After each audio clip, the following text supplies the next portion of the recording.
Khan, hey, shalom, shalom, akiyam. First and foremost, I would like to give all praise, honor, and glory to Yahweh, Bahashem, Yahweh Shai, Bahashem, Rachak, Wadash. I would also like to give a double honors to the elders and apostles of Great Millstone, where I learned this 144% truth. I would also like to say peace and salutations to the hopeful elect, starting with the 144,000 men of Israel, which consists of the servants, the prophets, whom have been ordained since the foundations of this earth to sing this new song, which comes in the form of this gospel, which would be preached throughout all four corners of this earth, and rest upon the ears of the innumerable multitude, men, women, and children of Israel, who may be scattered throughout all four corners of this earth. Shalom, shalom, shalom, beloved Akim and Akwath. All right, and the true children of Israel, all right, consists of the so-called Negroes, Latinos, Native Americans, all right, and speckled birds. There will be Israelites that look like the other nations due to the curse of Deuteronomy 28 and 64, where we've been scattered into all nations, all right? And we're going to tap into this religious liberty panel that they recently had. Not sure where it was located, but needless to say, there's a few talking points. I got a clip from the Young Turks. It's pretty much a YouTube channel. I mean, they're highly likely, what would you call them?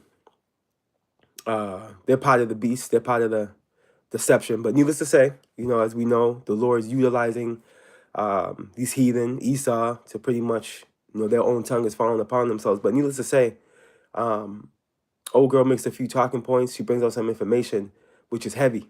And there's one chick that's on that panel that says something that sparked the spirit. And I'm going to share it with you, Akiyam and Akwaf. It's heavy. As far as Amalek is concerned, being the head tribe of the Edomites, them small hats in our land right now. That's Amalek. Okay, and the Lord swore, right? Matter of fact, let's start with this real quick. The Lord swore that he would have war, all right, with Amalek. All right, from generation to generation. Now, real quick, let me get that real quick. We'll start with that through the spirit. All right, now this dude Esau, man, and you see the title, Amalek is on the chopping block. All right, and a matter of fact,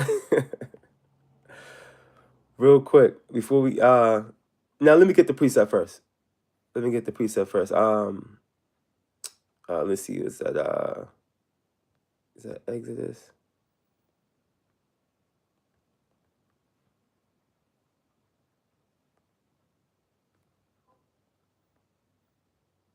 Exodus 17. This is the book of Exodus, chapter 17.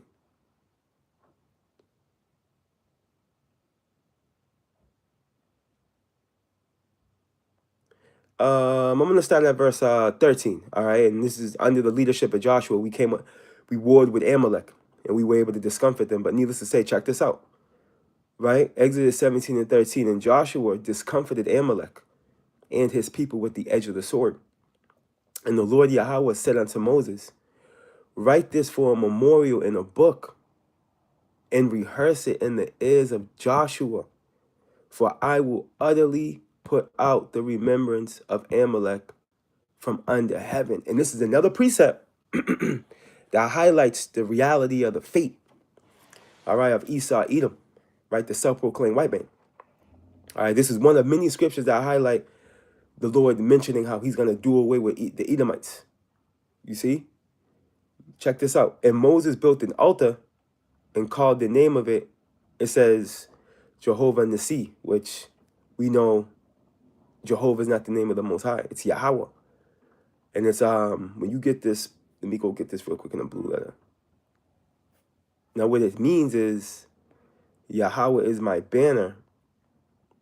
But bear with me. Let me see something real quick. I just need to see these characters real quick.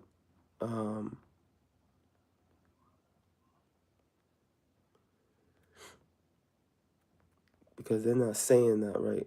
Let me see here.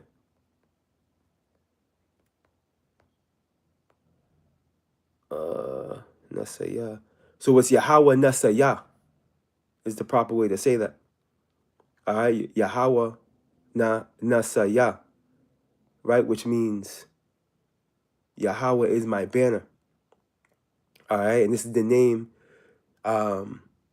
given by Moses to the altar that he built.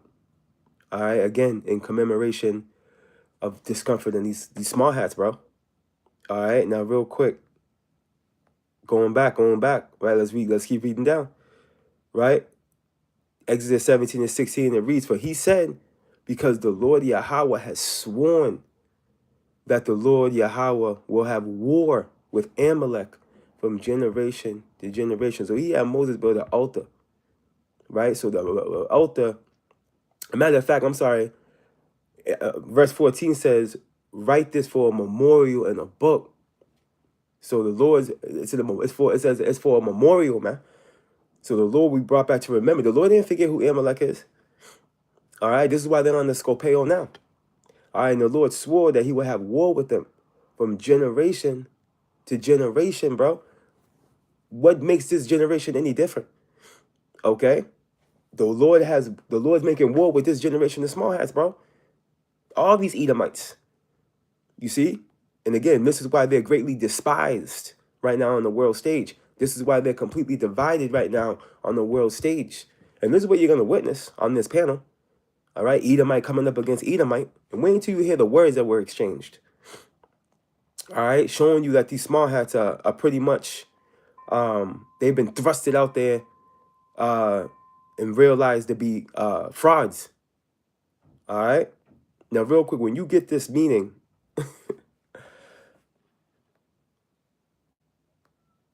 bear with me. When you get this meaning on the chopping block meaning, this is what it means. I mean, we know what it means, but check it out. Likely to be abolished, okay, or drastically reduced. All right, in Esau's position, he's going to be abolished, right? Formally put an end to. You see that when you get this word abolish? Abolish. Formally put an end to, whether it be a system, practice, or institution. In Esau's case, it's going to be his system. And Yahweh Ba'ashim Yahushua is going to come and do it. Similar words, put it into. Do away with. End. Stop. These are some similar words. Erase. All right. Nullify. Overrun. Wipe out. Annihilate, man. Eliminate. You see? Junk.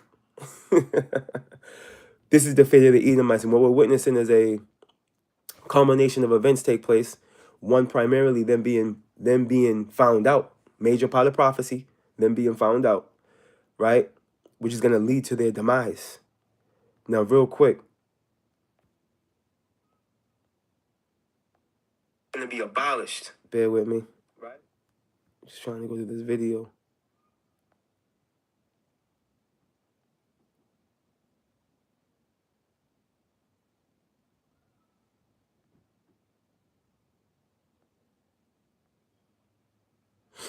Yeah, I'm going to jump around in this video a little bit. I'm going to start from the beginning, and I'm going to jump to the point, and then we'll just go through the spirit. Bear with me.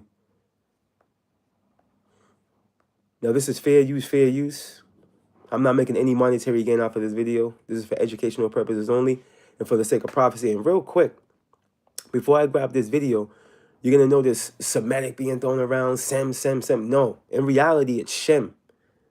Okay, Noah had 3 sons, Shem, Ham, and Japheth. All right, this whole Semitic term they're throwing out there, anti-Semitic. No, man, it's Shemitic for one. All right, and for two, they're not the only ones that are Shemitic.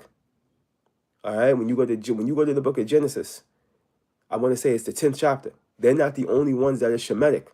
Elam is Shemitic, bro. Okay, Moab is Shemitic, bro. Come on, man. They're not the only ones that are Shemitic. All right, Ishmael is Shemitic. So what are they talking about? What's that stance, that anti-Sem stance? Like they're the only ones that come from Shem. According to the scriptures, that's a farce. That's a lie.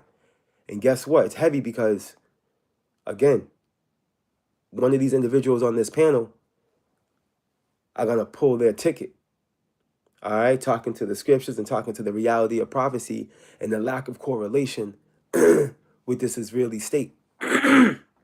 All right, this modern Israeli state, and they call themselves Israeli. That's another thing. Israeli, you what? They don't even title. They don't even give themselves the proper title of an Israelite. You see, because they're not them. They denounce the Lord Yahweh because they're not the children. Okay. Come on, man. Anyways, let's go. I just wanted to make that point real quick.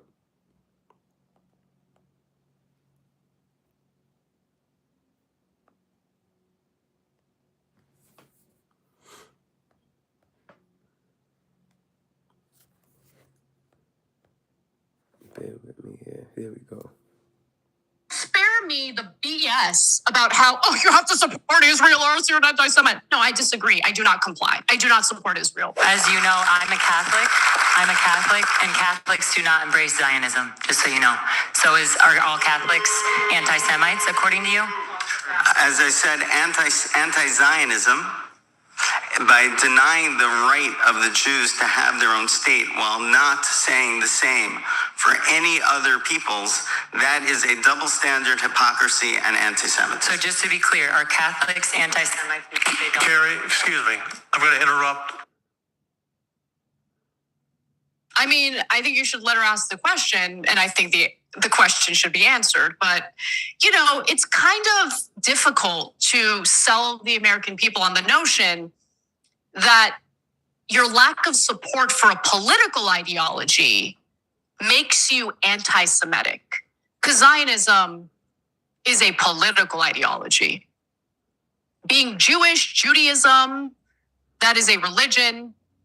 Jewish people share an ethnicity. Like, hating people because they're Jewish makes you an anti-Semite. Disagree. Now, if I may add this, right, and it's a religion that they made up, all right, because they try to claim that they're the chosen people. This is a heritage. You see, this is why, and they've destroyed our heritage. This is why. Let me get a quick scripture. Bear with me. Bear with me. I'm gonna play the video. I just got to get this real quick.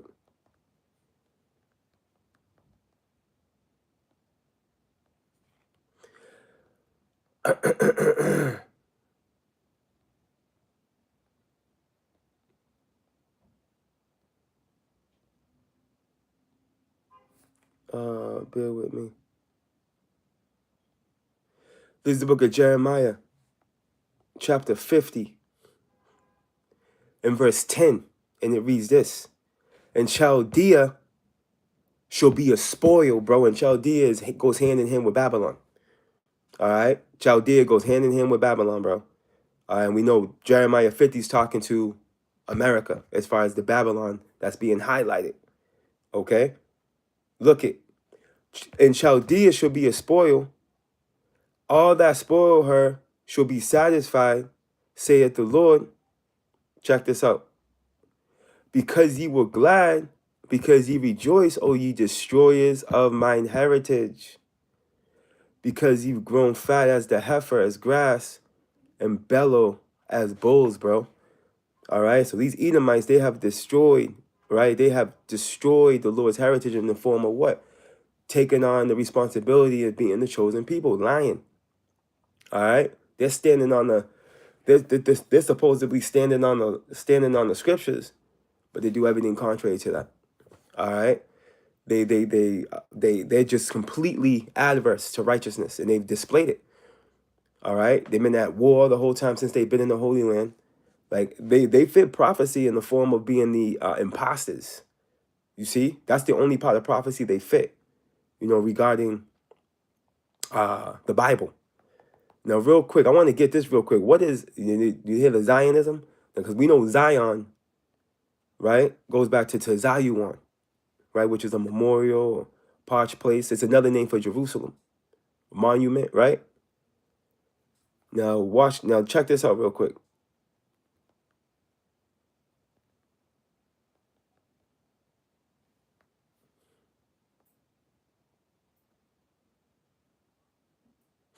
Now this is Zionism. Zionism is the movement of the self-determination and statehood of the small hat people in their ancestral homeland, Israel.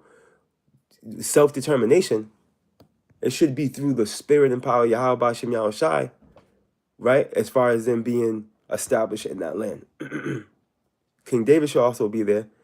They should be immortal as well, and there should be peace on earth. But check this out. Emerging in the late 19th century, Europe, as a response to intense anti-Semitism, is sought to create a safe haven and restore small hat sovereignty. Where does it say in the Bible that that would happen?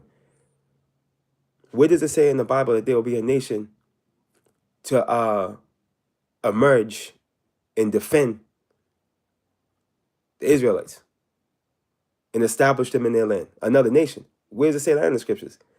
I thought it was the Lord that was going to bring the Israelites back to their land, right? Check it out. It gets better, right? It sought to create a safe haven and restore, and we would also be scattered up until the time of the Lord coming to pick us up, right? Pursuant to Matthew 24, when he sends out the angels to scoop us up from the land of the north and from all four corners of the earth. It sought to create a safe haven and restore small hat sovereignty, right? Modern Zionism focuses on supporting Israel's existence and security. Okay? Well, isn't that supposed to come through Yahweh B'Shem Yahushai? When you go to the book of Wisdom of Solomon real quick, I just got to get this real quick, and I will go back to the video. I'm just going through the spirit. I had no plans on going into any of that, but needless to say, let me just get this real quick.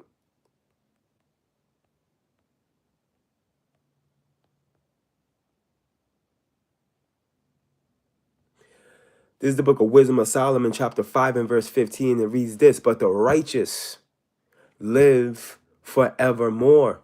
All right, the righteous being ultimately the nation of Israel, the true Israelites. All right, because again, when you read Psalms 91, is it? Or Psalms 90, it says, all thy people shall be righteous. You see, as a nation, as a people, we are supposed to be upright and righteous. You know, Jeshurun, the name, the title that the Lord gave us, Jeshurun, which is upright one. You know, we as a nation, we're supposed to be upright, but we know 2/3 of our people have gone astray. You know, all in efforts to fulfill biblical prophecy, but, you know, ultimately this righteous starts with the elect, right? But it does rest upon the whole nation, because we're supposed to be righteous. But check it out, and they will live forevermore as well. As the 2/3 are born into the kingdom, they're going to be born under the second covenant. They're going to be immortal. But listen, this is the point I'm making. But the righteous live forevermore. Wisdom of Solomon 5 and 15. Their reward also is with the Lord, and the care of them is with the Most High. Therefore shall they receive a glorious kingdom and a beautiful crown from the Lord's hand. For with his right hand shall he cover them, and with his arm shall he protect them. The Lord's going to be protecting, guiding, guarding, and reserving the Israelites, bro. Not no European state. What the hell's going on here? You already know. Let's go back to the video. I'm just going through the spirit, Aki. I'm in Aqua. I just want to make that point regarding Zionism, right? In the fallacy behind it. But listen. The political ideology of Zionism is something entirely different. Now, with that said, that was Catholic conservative activist and former Miss California, Carrie Prejean Bowler. Now, if Carrie Prejean sounds familiar to you and you're a longtime viewer of TYT, yes, it's that Carrie Prejean. She's the one who was asked a question during one of these pageants, and it was kind of disastrous. Her answer was disastrous. But you know what? All is forgiven, because the way she handled this very first meeting for the Justice Department's Religious Liberty Commission was incredible. So, now, bear with me. I'm actually going to fast forward this a bit to a part where we're going to get to the point. Let me see. Bear with me.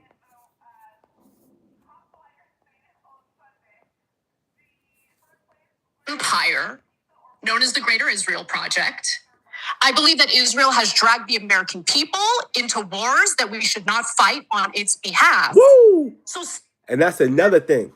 Heavy biblical prophecy, man. All right? The least of the flock shall draw them out. Okay? There's prophecy that's the case, bro. And it's going to happen at it's going to come into its perfection via this third world's war. Let's play that back. That Israel is defending itself. I believe is. Yeah, no, I totally believe in Israel's right to. I don't care. I don't care. Oh, here we go. Don't play with my audio, E. To exist. I am not going to sit here and say, oh, yeah, no, I totally believe in Israel's right to. I don't care. I don't care. More than anything, whether it exists or not, more than anything, I want U.S. support for Israel to be pulled. Now, of course, the clowns on that panel will argue that I'm an anti-Semite because I don't believe that Israel is defending itself. I believe Israel is carrying out genocide. I believe that they're carrying out an expansionist project for empire known as the Greater Israel Project. I believe that Israel has dragged the American people into wars that we should not fight on its behalf. So spare me the BS about how, oh, you have to support Israel or else you're an anti-Semite. No, I disagree. I do not comply. I do not support Israel.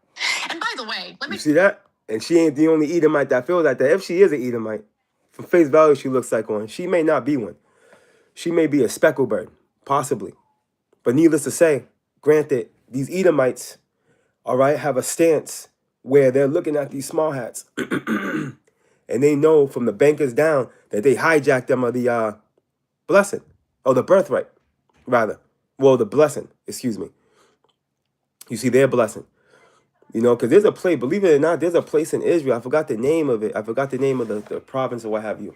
But they literally, all right, live for free. Guess how they're doing that? Off of U.S. Citizen tax dollars. Look it up. Look it up. Okay? Which all falls in line with their little blessing that they got. But needless to say, these Edomites, hey, they're in the uproar, man. Because they're seeing the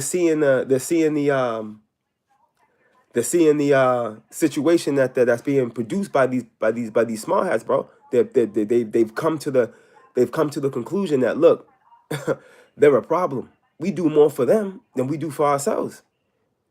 You know? We do more for them than we do for ourselves. That's how they're looking at it. The Edomites are losing it. But needless to say, hey, you see, she realizes, and she's not the only one, that this is the United States of Israel. You see, this is the United States of Israel. This is not the United States of America. This is the United States of Israel. They support Israel primarily, first and foremost. Because it's prophecy, man. Okay, the least of the flock shall draw them out. Okay, Israel is going to draw Babylon out into a war with Russia, ultimately. You see, it's not good. What's going on between Israel and Palestine, that's not going to stop. All these skirmishes that are going down around, they're not going to stop. You see? Let's continue on. Clear. If you want to take a look at what my views were on Israel 2 years ago, you'll notice Oh, come on, E. I got you, Aki. the BS about how, oh, you have to support Israel or else you're an anti-Semite. No, I disagree. I do not comply. I do not support Israel. And by the way, let me just be clear. If you want to take a look at what my views were on Israel 2 years ago, you'll notice a very visible change. And it was gradual. But that change was spurred by the behavior of the Israeli government, the IDF, and quite honestly, based on polling, the vast majority of the Israeli population. Sorry. Am I expected to like the North Korean government? If I don't like the North Korean government, does that mean I hate Koreans? Or could it be I don't like authoritarianism? I don't like dictators. No other group of people accuses others of hating an entire race or an entire religious group simply because they are critical of a political ideology. So if I take, let's say, Jeffrey Sachs, I love Jeffrey Sachs. He happens to be Jewish. He actually lived in Israel for some time. Jeffrey Sachs is an incredible human being who spends much of his time trying to forge peace deals and negotiations. That's what he does. Then you have someone like Netanyahu, who's also Jewish. I loathe him. Now, do I loathe him because he's Jewish, or do I loathe him because he's a genocidal maniac and lunatic? I think you know the answer. So this is about political ideology. And with Zionists essentially conflating Zionism with the whole of the Jewish people, all they're doing is increasing anti-Semitism, because there are idiots out there who might be fooled into thinking that's true. It must mean that all Jewish people agree with what Zionism has borne out in the Middle East. And that's just not true. So those clowns on that panel don't speak for all Jewish people.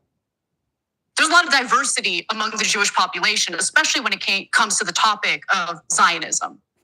But anyway, and I will say this: the Lord don't give a damn about none of that, because Yahweh Bashim Yahushua got a bone to pick with all them small hats. If you a small hat, if you an Edomite, the Lord got a bone to pick with you, bro. Okay, the Lord ain't playing the game she just mentioned, political whatever. Nah, man, the Lord got all them Edomites on his scopeo. I just want to shed light on that. But needless to say, let's continue on. Wasn't backing down. I'm happy to see it. She reiterated that her own religious doctrine doesn't align with Zionism. Take a look. Listen to this. If somebody states if somebody says they're an anti-Zionist, they are saying about themselves that they have a double standard and hypocrisy, and they're taking anti-Semitic positions. Okay. Carrie, you feel like you have your questions in? I don't agree with that, because as a Catholic, I don't agree that the new modern state of Israel has any biblical prophecy meaning at all. So that's my stance, and I'm Catholic. You heard what she said? And that's what sparked this lesson. I'm going to play it again. All right? I'm going to play it again. Listen.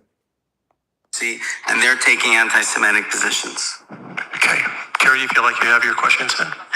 I don't agree with that, because as a Catholic, I don't agree that the new modern state of Israel has any biblical prophecy meaning at all. So that's my stance, and I'm Catholic. She says she doesn't believe the new modern state of Israel has anything to do with prophecy, biblical prophecy. And she's right as far as them being in the land and supposed to be there and them being the people. That's what she's talking to. That's what she's talking to. Amalek is on a scopeo, bro.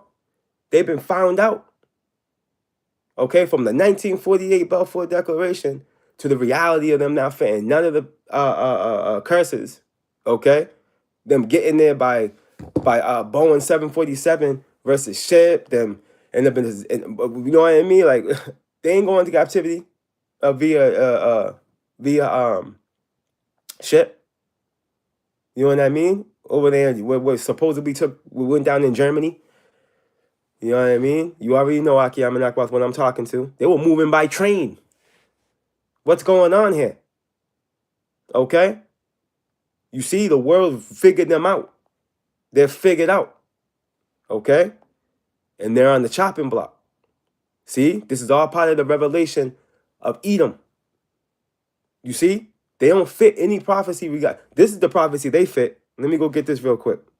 And that was a heavy that's a heavy video right there. I mean, it's 20 minutes long. I'm pretty much that's what sparked my spirit when I overheard that. As a matter of fact, what I'm gonna do, I'm gonna play it one more time, Aki Amenakwa, for you. And they're taking an anti-Zionist. If somebody says they're an These anti-Zionist, niggas are so hypocritical. They are Get your monkey ass up. Listen. Doesn't align with Zionism. Take a look. If somebody states if somebody says they're an anti-Zionist, they are saying about themselves that they have a double standard and hypocrisy, and they're taking anti-Semitic positions. Through. Okay. Carrie, you feel like you have your questions in? I don't agree with that, because as a Catholic, I don't agree that the new modern state of Israel has any biblical prophecy meaning at all. So that's my stance, and I'm Catholic. Right, and she's partially right. Yeah, look, but what she's talking to is them supposed to be there. She's that 100% right regarding because she's we know what she's talking to when she says that.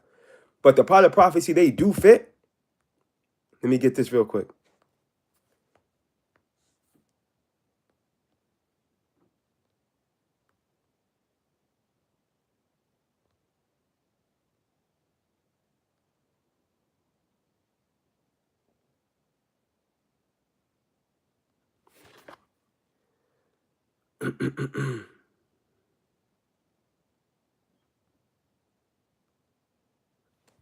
Bear with me, I can't remember.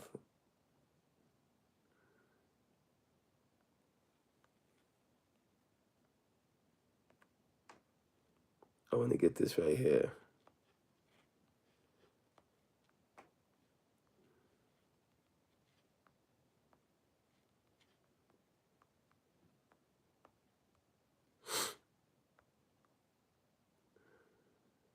This is the book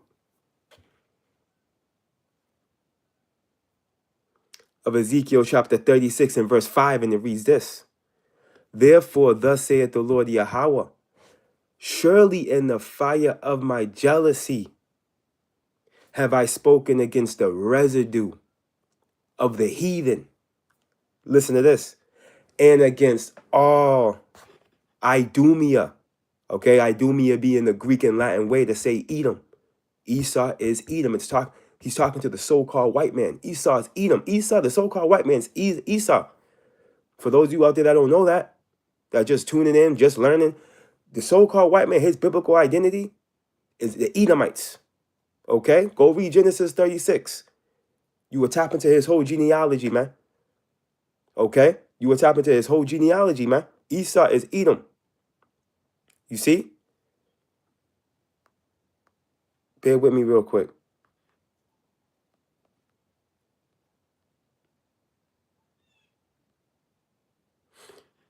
No, that's not there. Yeah, man. Esau is Edom. Okay, when you go into, again, I mentioned in Genesis 36, it goes into his genealogy. It's even gonna tap into the Dukes. It's even gonna tap into the Dukes, bro. They come up under that, man. Google it. Esau, man. That's him. The Lord left so many tokens and clues. We know who this dude is, bro. He came out red all over. It's him. And again, I gotta qualify. There's gonna be Israelites that look like Esau. We must qualify that. There's gonna be Israelites. As I opened up, I mentioned that speckled birds are also Israelites, which are Israelites that look like the other nations. There's gonna be Israelites that look like Esau. But the spirit, though, any of us that are in this council will be able to know, like, that's why I'm saying, old girl, that's on the Young Turks, she might be a Jake through the spirit. I'm just speaking as a man. That's an example. But needless to say, yeah, man. Okay, so this is who the Lord. Let me read this from the top. All right, the book of Ezekiel, chapter 36 and verse 5, and it reads, therefore, thus saith the Lord Yahweh. All right, it's God in all caps. That's Yahweh. Look it up in the blue letter. Surely in the fire of my jealousy have I spoken against the residue of the heathen and against all Idumea. Look, which have appointed my land into their possession with the joy of their heart, with despiteful minds to cast it out for a prey. Okay, so when you look in the land, what's out there? You got a Golden Dome out there, Elam, right? Islam, all these cats out there. All right, with Amalek, with Esau leading the charge. All right, he's leading that charge out there, man. That's why when you go here, it's all part of biblical prophecy, man. That's the part of biblical prophecy that they fulfill. All right, them literally, matter of fact, let me get this. Them trotting down our land. When you go to Revelations 11,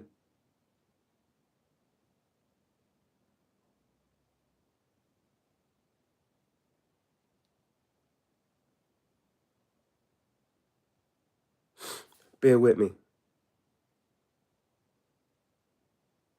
When you go to Revelations 11 and 1, it reads this, and there was given me a reed like unto a rod, and the angel stood saying, rise and measure the temple of God and the altar and them that worship therein. Watch this. But the court which is without the temple leave out and measure it not. Why, Lord? For it is given unto the Gentiles, man, which are the heathen. Okay? The natural Gentiles, the heathen. All right? When you go through the Gospels and you go into the Apostle Paul's writings and you're seeing Gentiles being thrown around, and these are Israelite foreigners, man. All right? Hellenized Jews, Hellenized Israelite. There's two forms of Gentiles. And this is what individuals really don't understand that think they know the scriptures. You got to know when it's talking to the heathen or when it's talking to a Hellenized Israelite. Okay? And if you don't believe us, we don't care because we know. All right. Anyways, Revelations 11 and 2 again. But the court which is without the temple, leave out and measure it not, for it is given unto the Gentiles, the heathen. All right, the heathen, bro. Look at, in the holy city shall they tread underfoot 42 months. Okay? They're in the land. This lines up perfectly with Luke. Luke, the 21st chapter, man. All right, in the 24th verse, it reads this. Red letter, Yahweh Shai speaking. And they shall fall by the edge of the sword, right, which is talking to the southern kingdom upon 70 AD, Titus Vespasian, when they sacked the temple, right, and end up, the southern kingdom ends up getting thrusted into the interiors of Africa, northern Africa, south, all over there, right? Look it, and they shall fall by the edge of the sword and shall be led away captive into all nations, right? And it's also perfected, what's that, Jeremiah 17, us discontinuing from our heritage. This was pretty much the turning point for that prophecy to become fulfilled, okay, upon the southern kingdom being thrusted out, right? Because at that point, what? The transatlantic slave trade happened, right? Esau had made contact with us first, the northern kingdom. He was destroying us over here and all throughout Central and South America. And then he made contact with the southern kingdom, right? Brought them over here and started just doing his thing, shipping northern kingdom off of the land and to Europe and doing that transatlantic slave trade with southern kingdom, boom, boom, boom, boom, boom, all that, man. You see, and then we became a no people, right? At that point, we discontinued from our heritage, man. Look it. And Jerusalem shall be trodden down of the Gentiles. There goes that word Gentiles again. The heathen. Okay? The same Gentiles, right? That we just read about in Revelations, right? That were not measured within the temple, right? Because they were given they were given the land to trodden down. It was part of the prophecy. It was part of us being evicted off of the land. This had to play out.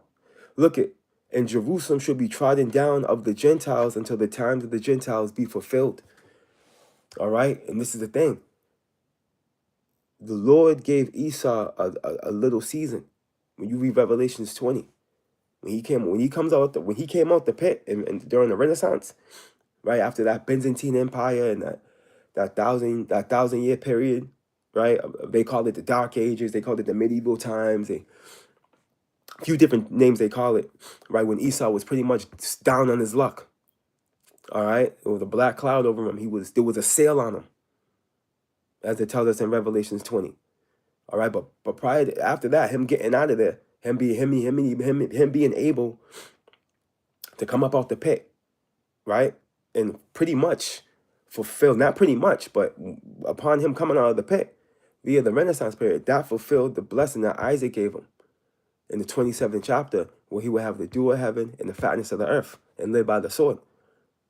Okay, because at that point, he was able to go from the north, south, east, west. Right? Esau has a grip on the whole earth. You see that? That came into fruition upon him coming out of the pit, right? And him pursuing more deception via the Renaissance period, bro. Right? He was able to make his way over here. But needless to say, right? This is the reality of the prophecy that they fit. Okay, and the world is coming to the realization that they're a fraud. Esau is a fraud. All right, Amalek is a fraud. Esau is a thief and a robber, a colonizer, a vagabond, a base man. Okay, the world is starting to realize that, bro, and his counterparts are calling them out, right? Because they know that they've been robbed. But needless to say, bro, hey, this is beautiful, man. All right, prophecy is speaking. All right, we at the time where Esau from Amalek down, okay, they're on the chopping block, bro. You see, we are so close to salvation. We can taste it, man. We can taste it because this is beautiful, bro. And there's all Edomites on our panel. You see it. They were all Edomites on that panel. Let's leave you with this. They were all Edomites on that panel coming at each other's neck. All right, this is the book of Mark chapter 3 and verse 23, and it reads, and he called them unto him and said unto them in a parable, which is a dark saying, right? Or riddle or what have you. And this is Yahweh Shai speaking, red letter. How can Satan cast out Satan? All right, and the Edomites come after the workings of Satan. Pursuing the 2 Thessalonians, the 2nd chapter. They do Satan's bidding. All right, but here it is. They're casting each other out. You know, calling each other out. Look at, and if a kingdom be divided against itself, that kingdom cannot stand. And if a house be divided against itself, that house cannot stand. The house of Edom is divided. And if Satan rise up against himself and be divided, he cannot stand, but have an end. All right, Esau's through. Salvation is at the door, beloved Aki Amenakwa. They stay prayed up. All right, stay prayed up, man. Stay prayed up. The Lord's doing something. The Lord's doing something, Aki Amenakwa. The Lord's doing something. Hey, Lord willing, you beloved Aki Amenakwa were edified, Abaratazah. You know, you were spiritually fed through the spirit, power, mercy, and grace of our power. Yahweh, Bahashem, Yahweh Shai, the true names of the Heavenly Father and the only begotten Son, that the world ignorantly calls God in Jesus Christ. All right, these names are in the Lashawan Kodash. All right, the holy tongue. All right, the tongue of the heavens.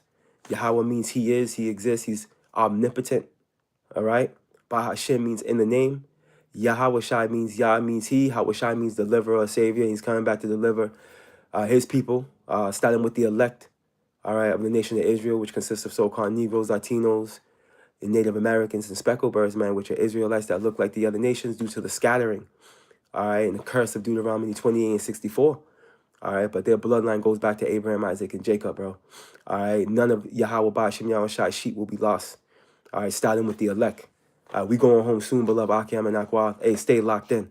All praise, honor, and glory to Yahweh Bahashem, Yahweh Shai, Bahashem, Racha Kodash. Double honors to the elders and apostles of Great Millstone, where I learned this 144% truth. Till next time, beloved Akim and Akwa. Shalom.